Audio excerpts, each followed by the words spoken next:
Emily Finn for the latest on Nikki Haley's campaign. She is in South Carolina. The theme today seems to be go big or go home, right? If Nikki Haley doesn't perform well, she just doesn't have the numbers to stay in. How is her campaign combating that narrative?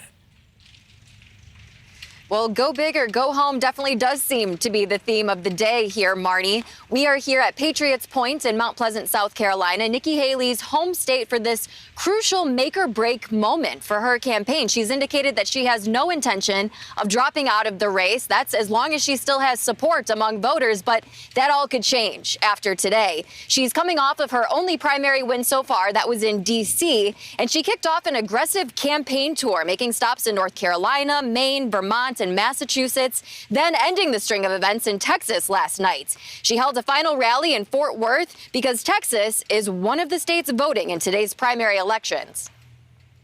At some point, maybe we should say the reason that America keeps losing is because of Donald Trump. But in order to change it, it's going to take a lot of courage. Courage from everybody here. Courage for me to run. And courage for every one of you to know, don't complain about what happens in a general election if you don't vote in this primary. After that event in Texas wrapped up, Haley's team returned to South Carolina so she could be on her home turf this morning. But residents tell us that they're preparing for her to potentially drop out. What about her donors?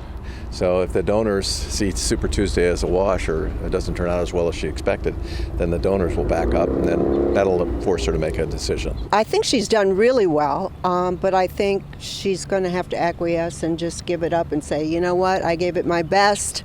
Let's leave it up to the man. And the man being? The Trump.